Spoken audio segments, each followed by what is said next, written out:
Balake. Where is Balake at? My name's Blake. Do you want to go to war, Balake? I'm for real. Aaron. Aaron is here, everyone. Welcome back for more SPTV, where every day is a great day. Not to be in a cult.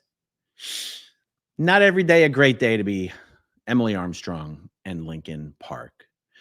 We are going to continue the conversation about why it matters that Emily Armstrong is still a Scientologist in good standing and still supports this human trafficking cult that covers up child SA.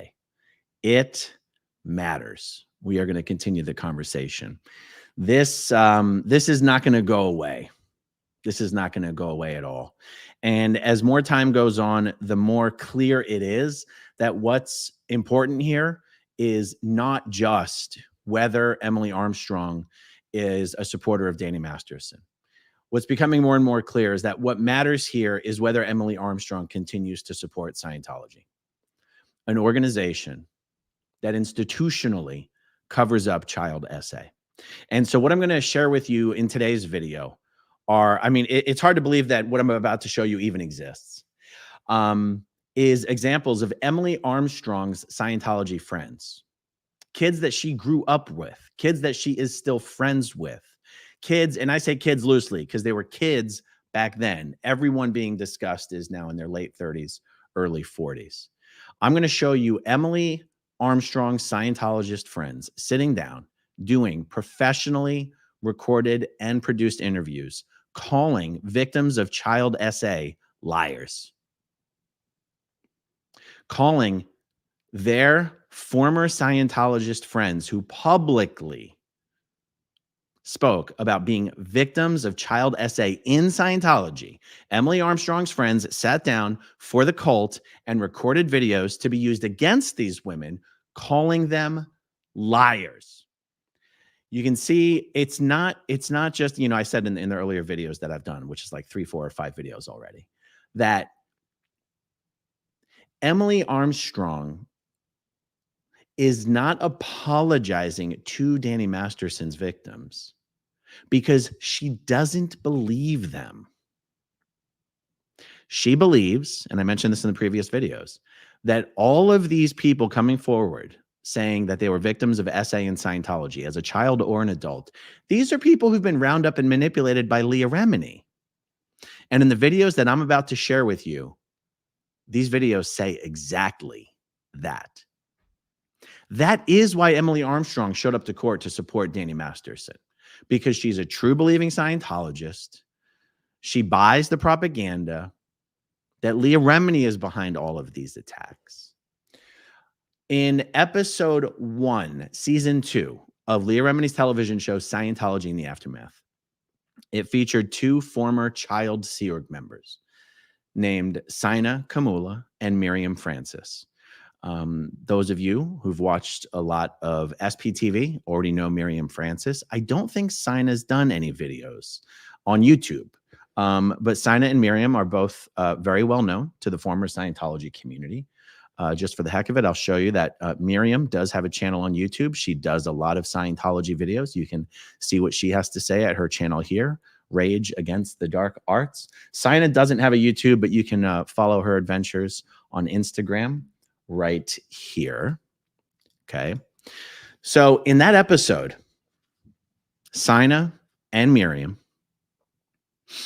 talk very candidly and publicly for the first time about having been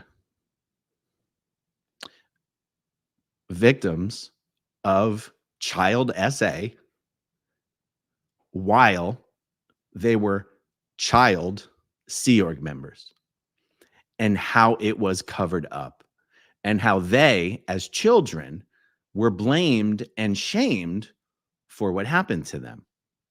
Because Scientology doesn't believe in children. They believe children are just immortal spirits in small new bodies. Scientology does not differentiate between children and adults. I'm not exaggerating. Scientology's belief that we are all immortal, natively all-powerful spiritual beings that have been around for 76 trillion years or so, And we just live lifetime after lifetime after lifetime, picking up body after body after body after body. Scientologists don't see people as bodies, and they don't see the age of a body as being relevant to anything. So a Scientologist literally believes that if you're like a 95-year-old man and you die today, they call it dropping your body because they don't consider it death. You drop your body today, that you're sort of pre-programmed to go to the light at the end of the tunnel, which is actually an implant station run by alien psychiatrists, and you get your memory wiped and you're shot back down to Earth immediately to pick up a brand new baby body in the hospital, and you're just instantly in a new body. So Scientologists don't see children as anything different than adults. There's no protections in Scientology for children. There's no concept of age-appropriate material or anything like this, okay? So this is what when I said they're blamed and shamed for what happened to them, you might go, how can you blame a child for being SA'd? Because Scientology believes that anything bad that happens to you is something you pulled in. You must have done that, pulled in, like pulling in energy flows towards yourself. And energy flows includes bad things happening to you. So if something happens to you, even as a child, it means you must have done that to someone else in a prior life that you didn't take full responsibility for. And that's why something would happen to you now. I'm not exaggerating, guys. This is why it matters. Whether Emily still supports Scientology, whether she can still be controlled by Scientology. Scientology controls what Emily can and cannot say and what she can and cannot do. This is why it matters to the fans, whether the lead singer for a band, that their members and their music is very much about having been victims of crimes as a child and the effects that that has later on in life. This is why it matters. So, okay. So Saina and Mirriam do the show. And just like everyone else who appeared on Leah Remini's TV show, a website went up the very same night that their TV episode aired. Their episode aired on TV. A website went up magically with highly produced, pre-recorded interviews from people they used to know and work with in Scientology, calling them liars. This happened, and I'm going to share with you some of these videos. This is, oops, I already showed you guys that. Okay, this is a website called LeahReminiAftermath.com. This website was created by Scientology. This is obviously just a hate website to discredit Leah Remini, but you'll see here at the bottom, there's links to all the other websites that have been created, except this isn't all of them. This is just the tip of the iceberg. Leah Remini, Mike Rinder, Tom DeVocht, Amy Scobie, Michelle Leclerc, Valeska Paris, Jeff Hawkins, Mark Headley, and yours truly on the bottom right, Aaron Asmithlevin. My website went up the night that I appeared in season 1 of Leah Remini's TV show. Here is the page of the website dedicated to calling Mirriam and Saina liars. And there's a number of videos on here. Scientology and children, the real story that A&E won't tell. We are going to jump. There's a few videos. I'm going to share all of them with you because they're all quite short. But we're going to start with the one calling Mirriam and Saina liars. Now, this particular video might be dedicated specifically to Saina, and I figured that's good enough for now. I couldn't find the one specifically dedicated to Mirriam, but believe me, it's there. And once I find it, we'll do another video. Okay, so let's see. I'm going to make that full screen. I'm going to share it like this. Let's see what Emily Armstrong's Scientologist friends had to say about Saina Kamula's claims of having been a victim of child SA while working as a child slave for Scientology. I grew up in the cadet org with Saina. I understand that there's a claim that she was sexually abused while she was at the cadet org in the ranch. I grew up in the cadet org. I grew up at the ranch. I was there when Saina was there. Not once did Saina mention anything to me. But not only that, no one ever told me about any kind of sexual abuse that was happening. I never heard of any kind of sexual abuse. I'm pretty surprised. I'm shocked, actually, to hear about this happening because 20 years later, she's talking about these abuses that happened as though that happened, but realize 20 years have gone by. So then she's saying I was sexually abused. But in that 20 years, and even the time that I was there, I've talked to many people about our experiences there. I've talked to many people about different things that have happened in those 20 years with our friends and how we're doing now, and just, you know, different people who work there. And never, ever once did I hear about there being sexual abuse at the ranch. Saina and I even talked about the subject of sex, which is, to me, as close as you can get on the subject of sexual abuse or anything sexual. And she mentioned not experience anything sexual at that time. And that was when she just left the Sea Org. So goodness gracious, I want to say it was 10 years ago. So it's definitely after the time of living at the ranch. So if anything had happened to Saina and we were talking about the subject of sex, you would think it would come up, and she never said anything like that. She didn't say I was sexually abused or I've experienced sex, but the opposite of not experiencing that. We've been friends a long time, and we've been pretty close lately. This girl on the screen right now is named Diva Gustafson. Diva Gustafson lived with Susie and Stan Medley. Susie was the founding member. There was 3 founding members. I'm gonna switch views here, and we're gonna come back to Diva in a moment. There were 3 founding members of the band Dead Sarah, up until Emily was named the lead singer for Linkin Park. Emily was known as being the lead singer of the band Dead Sarah. The 3 founding members of Dead Sarah were Emily Armstrong, Aaron Bell Castro, and Susie Medley. So Susie Medley's father, Stan Medley, was the money behind the band Dead Sarah. Diva Gustafson lived with Susie Medley and Stan Medley for some reason that I do not know. So I'm mentioning this specifically because Diva is a long time and very good friend of Emily Armstrong. My understanding is Emily knows every single person you're going to see in the videos that I'm going to share with you in this video, but I wanted to specifically call out Diva because I'm also going to show you the messages that I sent to Diva 7 years ago after I first saw these videos. Let's see. I'm gonna and we go on hikes together, and I'm going to go back. we've been pretty long time, and We've been friends a long time, and we've been pretty close lately, and we go on hikes together and talk about everything. And when I met with her last, she didn't mention anything. And I personally feel like Mike Rinder and Leah Ramini definitely got to Saina and Mirriam and are using them as like little puppets. And I think that they're getting them to say exactly what they want them to say. And I feel very sad for Saina and Mirriam because I think they definitely fell into the wrong hands.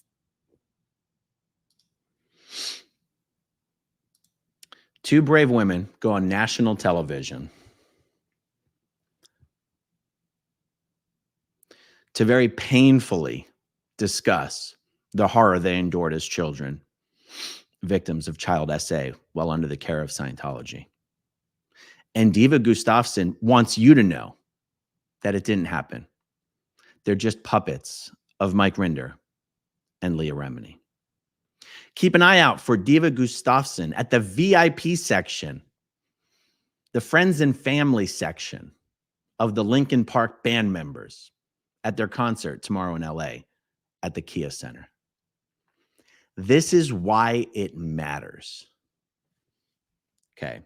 Now, there's a bunch of other videos that are all relatively short, but I want to show you, and the rest of the videos really don't talk about specifically the subject of child SA. The rest of the videos are like, Mirriam and Saina say that they grew up in this place where we weren't really cared for, but it was wonderful. I want you to see the variety of people that Mirriam and Saina grew up with, that Scientology summoned to a recording studio, did hair, makeup, wardrobe, lighting, professionally recorded content, just to call these two women liars.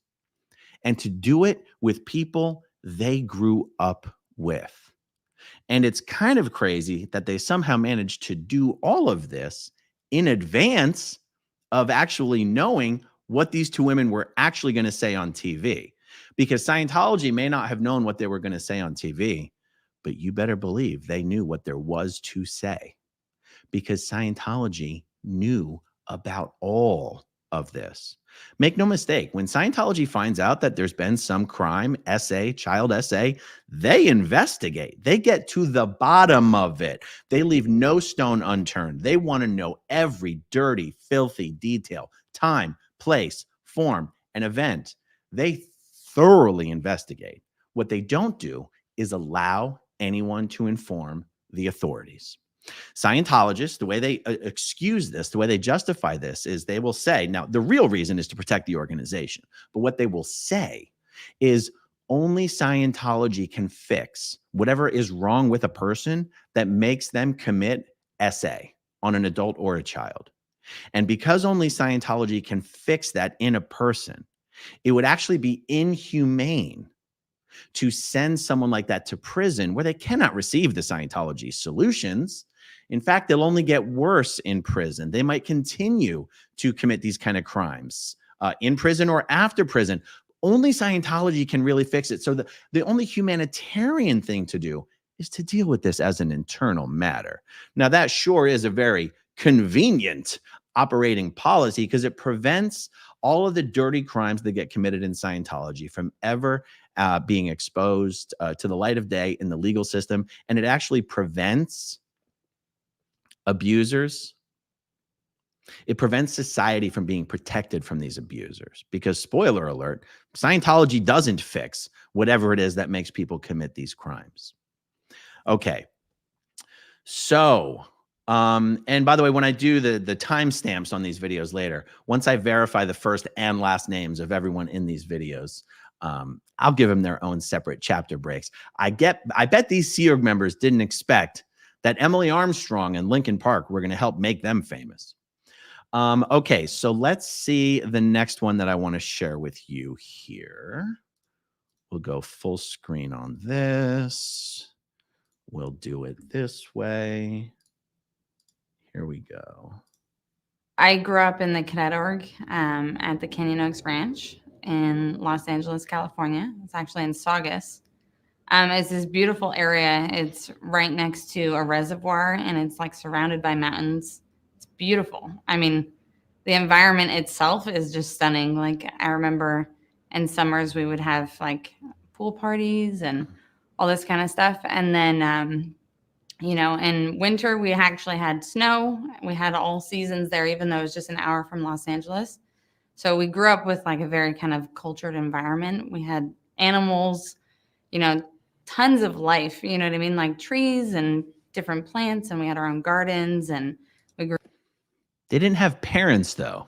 Vegetables and all this kind of stuff. And I guess I would say, like, if I was to describe my experience at the ranch, it was something I would never give up. The experiences were great. We had awesome camaraderie, a lot of friends. I knew everybody, and it was great. You know, I don't regret any of it because it was actually just a lot of fun. And honestly, when you're an 11-year-old boy, you have so much energy, and you just love it. So I don't regret any of it. But why would you even have to say that? Why would you regret any of it? It's not like someone recalls their high school days and they're telling you about how great it was, and they go, I don't regret any of it. Why would you? Gave a little something away there. There's not an aspect, you know, we didn't have drugs. We didn't have any weird, you know, vice or anything like that. We're kids, you know. We would go to the pool. You know, we were going to go every once in a while. We were able to go out to the, you know, to the LA Zoo. We ever go to the La Brea tar pits. And, you know, it was just, you know, we had all these outings, and we were able to go camping and able to go hiking, you know, obviously under, you know, reasonable supervision, but it was just amazing. The entire experience was like, you know, good, now we're going to do this. And we were like, yay, you know, it's just like. The boys would be skateboarding or playing football, and the girls would be making up dances, or reading in our room or riding horses or going on hikes. But it was fun. Like we always were entertaining ourselves, and we never were stuck to screens like this generation. I have some of these fond memories of just, cracking open a watermelon that we grew and just sitting on a railroad tie and just eating the big old watermelon, or sometimes we would go and We were just playing on the railroad tracks. No adults around. and we would have our gardens, we would pick flowers. And I remember we used to put the flowers into like a vase, you know what I mean? And stick them, in our rooms, it was fun. It was like, that was cool. And then, or we go swimming. I mean, we used to go swimming like almost every day, and that was just for fun. There's horses up there. There was hiking. There was, obviously we had to do school, but yeah, a lot of different activities. It almost felt like we were camping, but with actual living quarters, and you're with all of your friends every day. We got to take care of the horses ourselves. We'd get guidance from the adults. And Guys, it's the famous Odo Huber of Pack Security on L. Ron Hubbard Way. You know him. You love him. Most of his family has left Scientology, but Odo is unfortunately still stuck there. staff on how to do it. We had a person who was like a professional smith, and he taught us how to shoe horses and take care of horses, groom their feet, all that stuff, how to ride, everything. Sometimes they would have babies. Like we actually, I think, had about 4, I think there was 4 births, maybe even 5 births, but they're like your pet.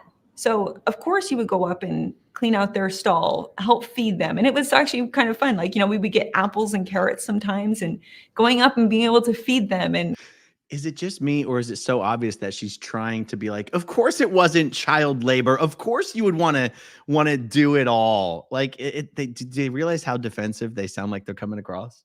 taking care of them. The donkey, we never tied him up. He just walked around, did whatever he wanted. And one time he ended up at the sheriff's department, and the sheriff's like, hey, are you guys missing a donkey? We had to go get him. The silly donkey. Oh, Lord. It was a good time. Okay, so the next video on here is, here we go. 1995. I was there from 1995-ish, around then, to 1999. And during that time, we did schooling, we did physical education, we did, we went on trips. We used to go on field trips, places. We lived in dorms. We had a swimming pool. We had horses. We had lots of animals. I had my own cat. We had a huge field, like a giant football field, and we had a big soccer field and volleyball field, and we had lots of fields. So we had the opportunity to do a lot of exercise. We had 5 hours of exercise a day that we, would play games, and we'd go swimming and go horseback. 5 hours of exercise a day. Was this the future Chinese Olympic team in training here? Writing and whatever. Everybody had their own game or thing or activity that they were involved in. And some people like running, I love to rollerblade, skateboard, play basketball, play football, a ton of stuff. We were active. You couldn't stop us from playing football any time of the year, whether it was 20 degrees outside or if it was 110 degrees outside. We would still want to go out and play football for an hour or two. And we would do that. Basketball, we had our own basketball court. We had our own volleyball courts. We would play that all the time. Tetherball. You have rollerblades, you have roller skating, you have Why does Odo look terrified when he's speaking, you guys?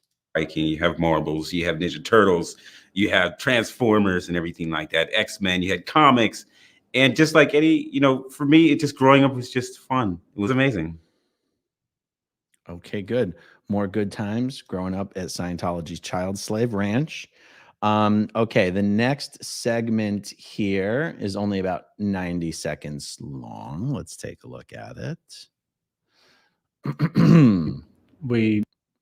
Every weekend we left the ranch, spend with our parents, and it was great. We loved going down to LA because we grew up there, and see our movies, spend time with parents. I would have birthdays with them, and I'd come down. So they weren't with their parents. They're even acknowledging they were separated from their parents, which is probably why they sound so defensive in these edited clips, right? Because they're probably being prompted with like, tell them why your childhood was great, even though you only Down on got the to see your weekends all the time. sorry, even though you only got to see your parents for like an hour a week. All right. You know, see our movies, spend time with parents. I would have birthdays with them, and like I'd come down on the weekends all the time and visit, you know, my mom and the people that she worked with. My mom came up to visit me every Sunday, and we would see each other then. But also, if I needed to, I could call her anytime. My mom always came up, like without fail. My mom's the best. But yeah, she always would come up and she always would send me packages. My mom was the best. Every Sunday during the time that she was allowed to see me, she never didn't come. I did not watch this video before I did this video. I knew they were all short. I knew I had seen them before, but I did not refresh myself on this video. I can't actually believe they're admitting this shit. Me packages. Yeah. And anything I ever needed, she never made me feel like in any way she was not there for me. My parents would visit me and, you know, and they would take us out. We'd have family time and, you know, they'd make sure I'm doing well. And if I ever, you know, had issues like kid issues, I'd talk to my parents and they would make me feel better and talk to me. But I never had, never felt like I was forced or made to stay there, or, you know, I couldn't do something else. I never really wanted to go anywhere else. I enjoyed it. How would you have had any option to go somewhere else? You were a child.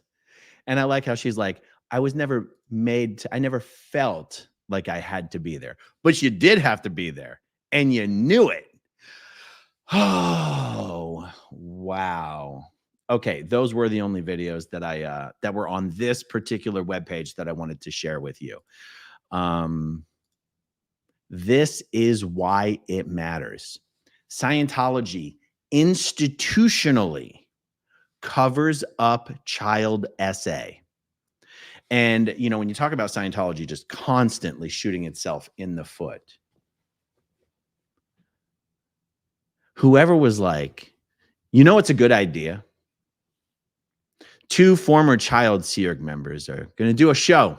They're going to say that they were victims of child SA. You know what we should do? Let's do a bunch of professionally produced videos with people who used to know these women. Let's call them liars. That's a great idea.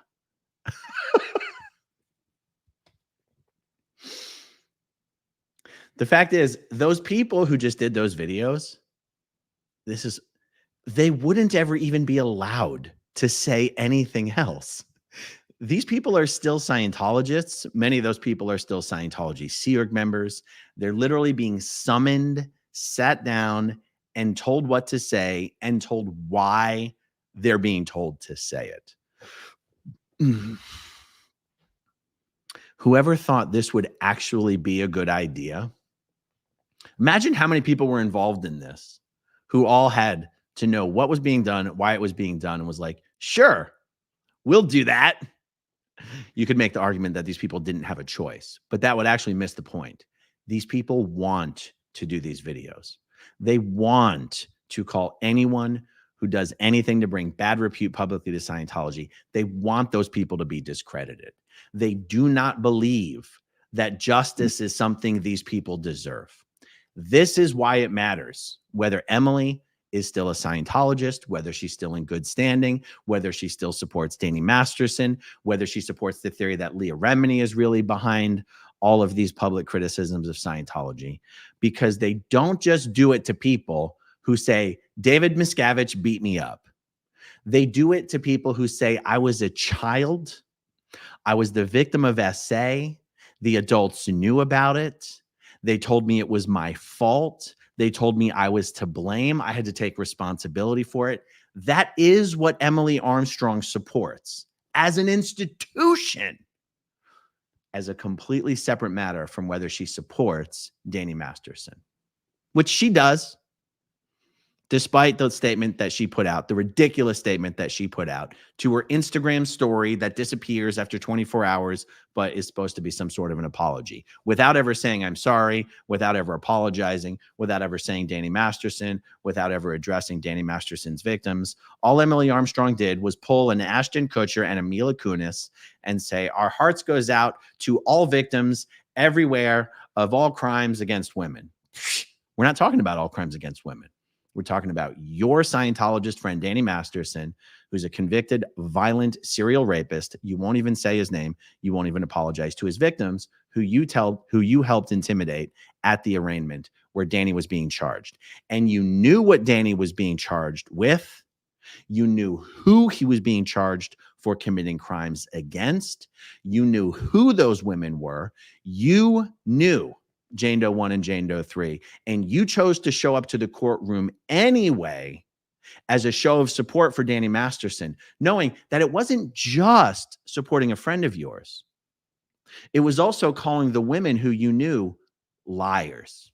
Because if you believed the women, then why would you show up to support Danny Masterson? It's not just, I was asked to support a friend. There's a lot of people who were Scientologists and knew Danny Masterson and didn't show up to court to support him. This is why it matters. It's not just about Scientology. It's not just about Danny Masterson, I mean. It's about the institution of Scientology that covers up child SA, blames children for having been victims of child SA, and would even go through the trouble of producing a series of professional videos calling women who speak out against it liars.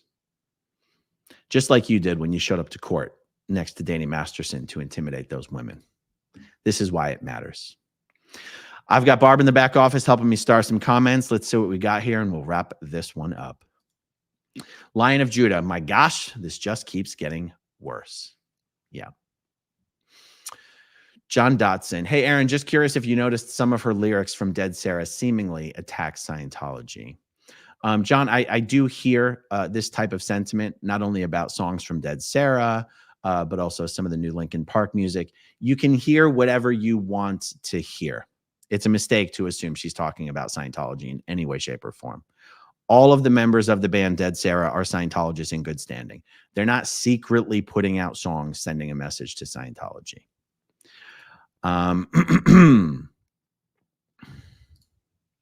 Rogie, people in the Linkin Park Discord were talking about Tom Cruise and Scientology last night. So I made a joke about how they should rename their album to From Xenu. Oh, rename their album to From Xenu. And they banned me within seconds. Wow. They're not even allowing Scientology jokes in the Linkin Park subreddit or the Linkin Park Discord. Amazing. Lydia Von Stretchclaw, good to see you, Lydia. Thank you for being here and helping me moderate. Their PR machine is not doing a very good job. Yep. Princess, do you think there will be anti-Scientology protests at the Linkin Park concerts? I do. I do very much think that. And do I think that all of Emily's Scientology friends, including many of the people who you just saw publicly calling child SA victims liars, do I think that those people will be in the special section, the VIP section, the friends and family section of the Linkin Park concert? I very much do think so. Kylie, so her friends think that Chester was a liar too? Well, Chester wasn't accusing a Scientologist, so they probably don't have an opinion on that.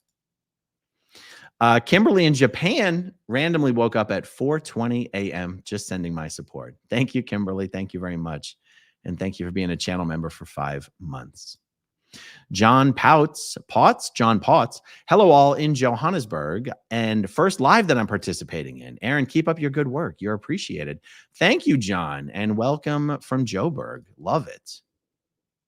Ricky Heck, has anybody looked into Mike Shinoda's connection to Scientology?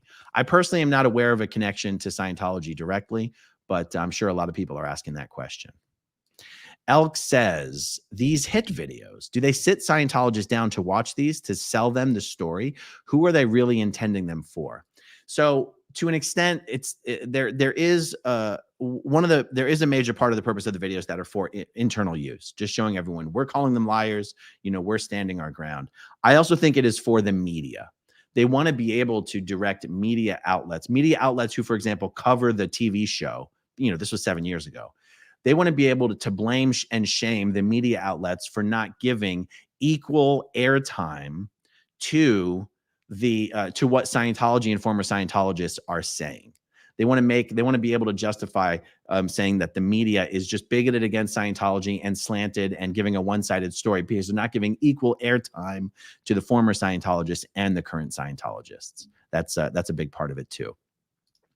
Joe Mama, Linkin Park was a military base in Canada where they experimented on children. Are you serious, Joe Mama? Is that true? That would be wild. Joe Buchanan, I know there's transcripts of auditing sessions, is I assume what you're talking about. But with stuff coming out like this, would paperwork be destroyed? Joe, you would think so. There is some precedent showing that it's actually very hard for Scientology to destroy the paperwork because it's almost impossible to get away with it, especially if there's litigation pending. So, for example, an auditing folder, every auditing folder every session in that folder is summarized in what's called a folder summary, which is a packet of admin in the front page of the auditing folder. There's a folder summary. There's also a summary of errors made in all the auditing sessions. The folder summary contains a notation of the date and time and length of time of every auditing session that's in that folder. And that folder summary is carried forward so that whatever the current auditing folder is, because some people have dozens or hundreds of auditing folders, whatever the current folder is, the summary is always pulled forward. So the current folder has an exact summary of every auditing session this person's ever had. There's a separate summary of all the errors that have been made in the auditing sessions. So there's a summary, and then there's a summary of the summary. So it's very hard for Scientology to destroy auditing records without it being very obvious to the courts that something was destroyed. And if they claim to have lost all of the files, then they wouldn't have anything to use against the person. So it's a bit of a damned if you do, damned if you don't situation. If you keep the information, it can come up. If you get rid of the information, it's going to come up that you got rid of it. And either way, you look terrible. In the Laura Di Crescenzo lawsuit, it's the only lawsuit I'm aware of where Laura Di Crescenzo was an underage Sea Org member who was forced to terminate a pregnancy against her will. And she sued for this. And the straw that broke the camel back, that broke Scientology's back on this thing, is Laura's team was requesting to receive a complete copy of all of her auditing folders. And Scientology was like, hell no, these are priest penitent privileged. And the court said, yeah. And the privilege goes to the person who was receiving the auditing. The privilege doesn't go to the organization. You need to turn over a copy of the folders because the evidence of the abuse that Laura was subjected to was in the folders.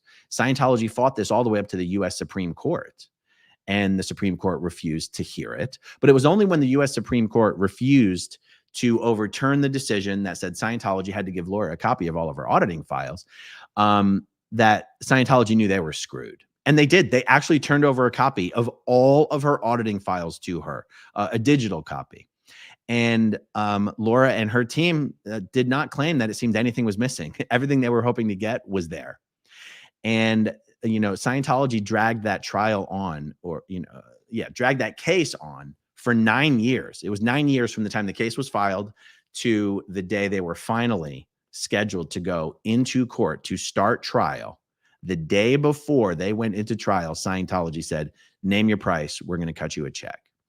And so, yeah, you would think that they would destroy it all, but there's reasons that they don't.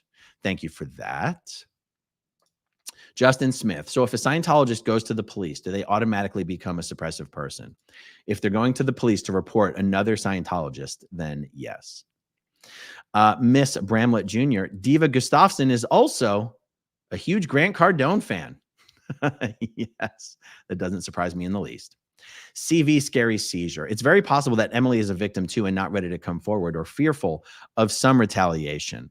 It's certainly a fair point, but when you say fearful to come forward, look at all the hundreds and many hundreds of people who already have, myself included.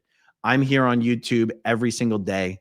I live 5 minutes from downtown Clearwater, where Scientology has its biggest Scientology base, they haven't been able to do anything effective about me. So yes, does Scientology try to harass and ruin its critics? Sure. Is that really an excuse for people to not come forward anymore? I mean, not really. You know, so it's okay for all of us to do it, but we're supposed to feel sorry for the rich and famous rock star because for some reason it would be harder for her than all of us. No, not really. We got Dylan here. Words such as and indicate cognitive load. Liars experience increased cognitive load. The tag words such as, I mean, and right are used to seek confirmation or convince listeners. There you go. The bearded atheist. Why do they all have the same emotion, the same way of speaking? Yeah, it's almost like a North Korean POW videos these guys are doing. Sea Org Rescue. After we made all of the fields and had 5 hours of hole digging, exercise. Yeah, that's it. Exactly. Those kids built those fields. Vegan 3 is Adeline's husband is in one of those clips. So I don't know who Adeline is Emily Armstrong's older sister. And I do not know who Adeline was married to. So I'm sure people in the comment section will be able to tell me. And also, I'm sure I'll get some emails about it. Anyone who wants to email me any information, growingupinscientology@gmail.com. Tracy, didn't the parents only stick around for an hour or so? Yeah, it was like an hour, 2 hours, 3 hours, whatever, my signal's getting all laggy here. That's weird. Okay, Arnie Van Halen. Good to see you, Arnie. Their new single really rocks. Sucks, but boycott it. Yeah. A cat named M. Translation, we lost the donkey a lot. Yes, also Danny Masterson's DJ name was DJ Donkey Punch, which is a non-consensual sexual act that he thought would be a great name to use as his stage name there. Tommy Anderson, are horses a big thing in Scientology? They're not. Horses are not a big thing in Scientology. Evie Knievi, you may have addressed this before I got here, but do we know for sure that she actively participated in harassment? I can't find that anywhere. The answer is yes. We know that for sure because everyone who was there in court that day and witnessed it has spoken about it. It's been interesting for me to see the people who realized Danny Masterson was convicted based on the testimony of his victims, both the victims he was being charged with and many victims he was not being charged with. And I love how it is the victims who are saying what happened in court that day. And many people are going, but can you prove it? You have to forgive me if I don't have a ton of patience for the question. No offense to you asking the question, but it's like, what sort of proof does someone want? Someone walking around with a camcorder in the hallways of the LA courthouse? Like, what evidence does someone want?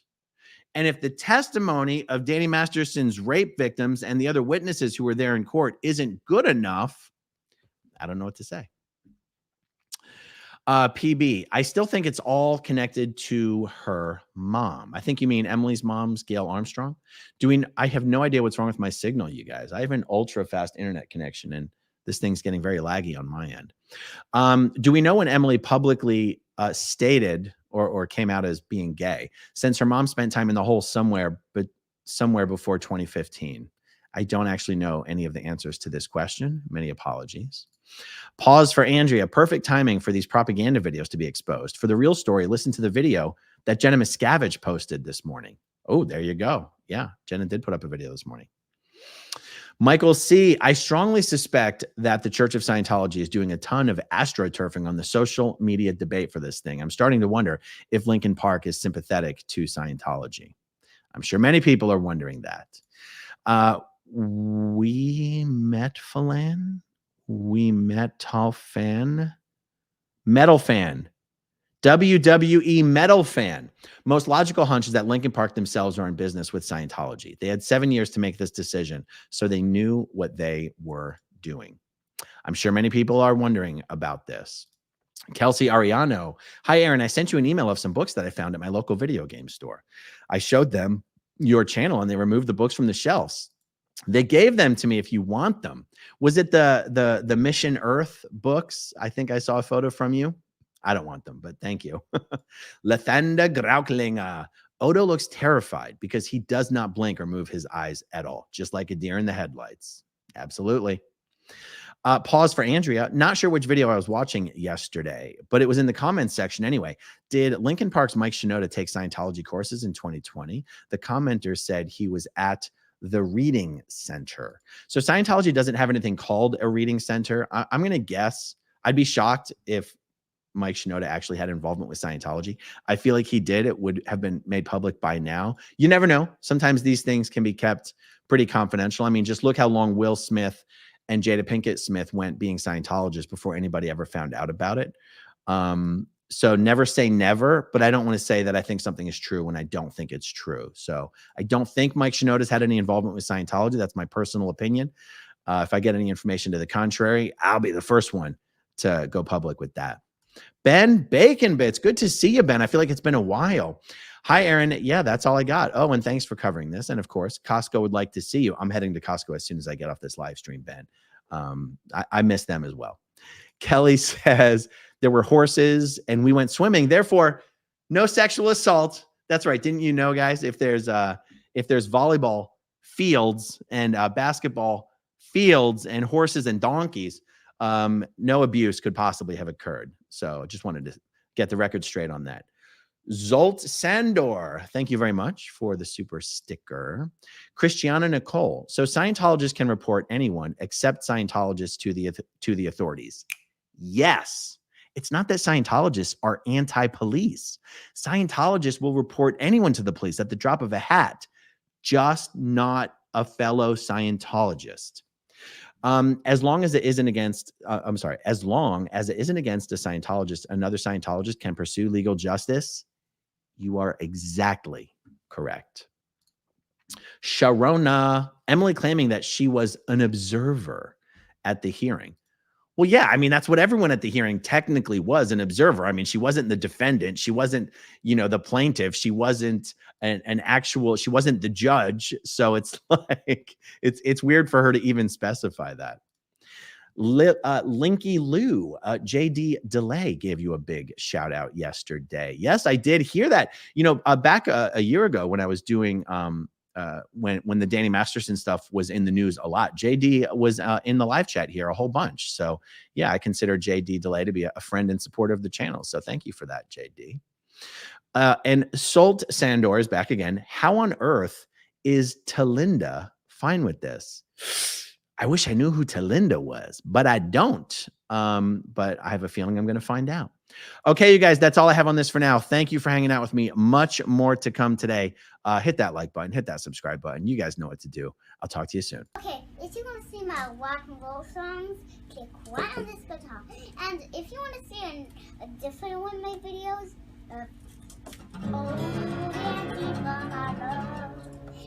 then you could click right inside here. If you have subscribed or not,